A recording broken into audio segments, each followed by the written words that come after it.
Okay.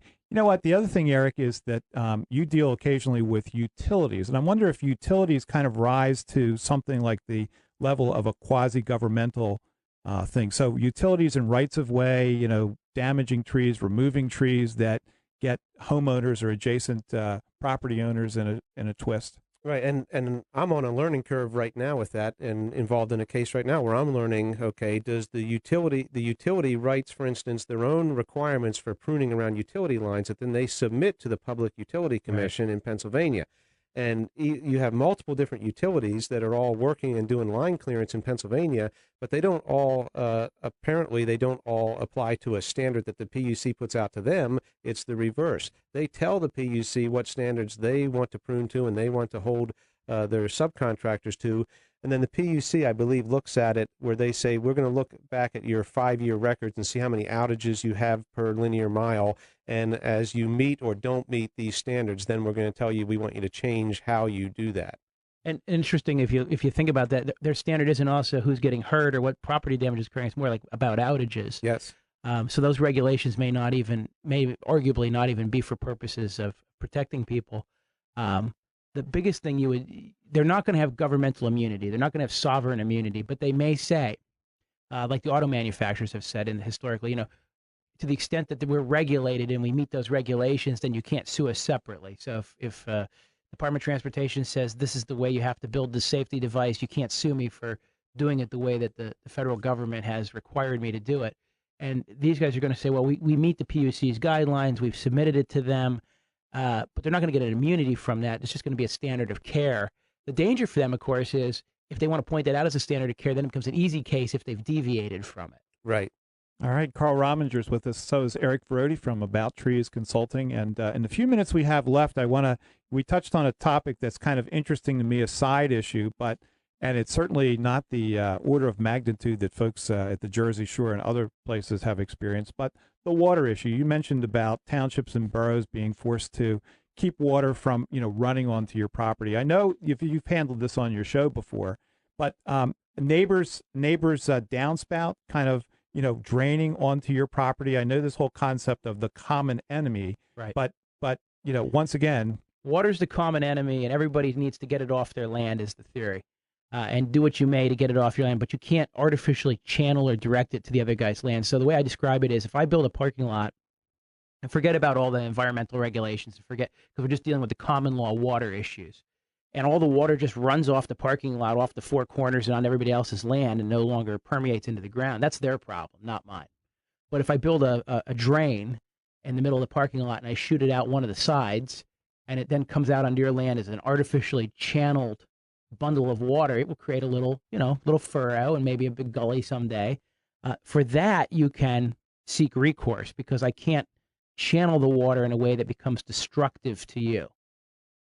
These cases are usually more complicated than that because, as you know, water usually doesn't come from one source. So, I'm thinking of a case years ago we had where the farmer decided to turn the corn rows a different direction than he ever had. Instead of going across the grain of the land, he went up and down.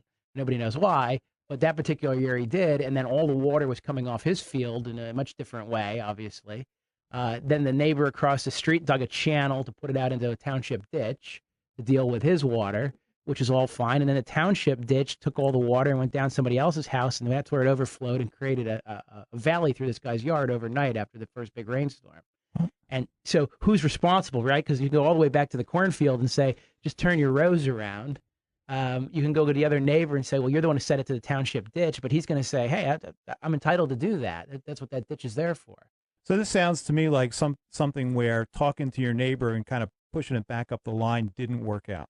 Well, ultimately, we resolved it. The township helped out a little bit, got some equipment put in to fix this, and then the the farm cooperative people got hold of the farmer. It turned out what had happened is the son had come back to the farm and had never really farmed, and I guess nobody gave him the memo on soil erosion, so they fixed it.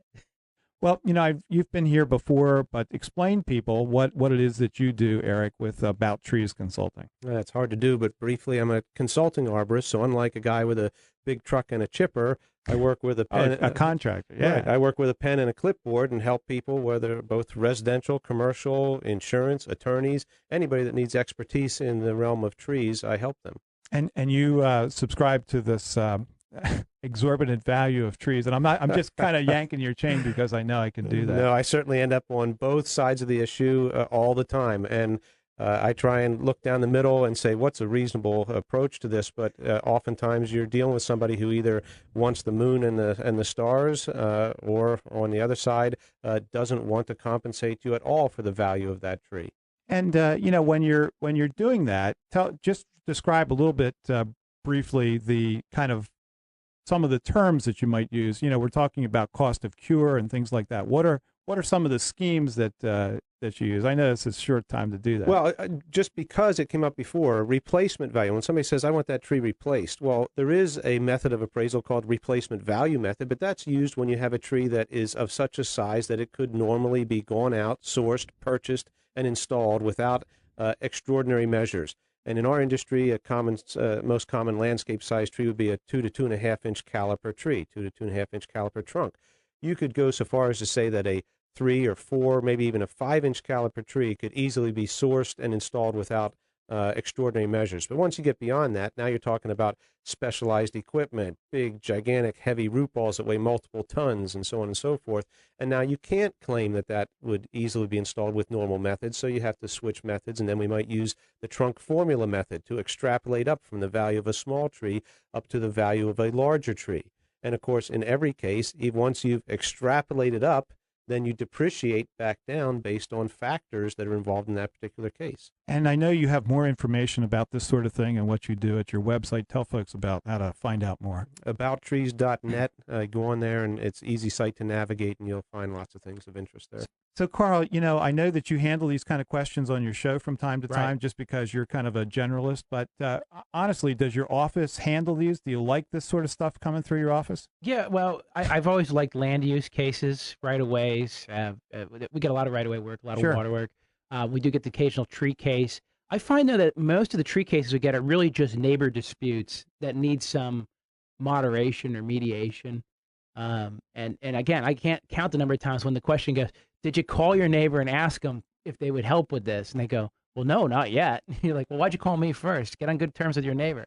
So when people need that call to bounce it back, how do the folks get a hold of you? They can go to romingerlaw.com, ROMINGER, or just call our office at 241-6070. All right, and listen to Karl Rominger here on Saturday's weekend appointment. Yes. Thanks so much for coming in today. Eric Verodi from About Trees Consulting, Karl Rominger. We were talking about tree issues and law, so if you have any questions further about that, check out both of their websites. And by the way, you can find out some of my remarks about that at my blog at harrisburgmagazine.com.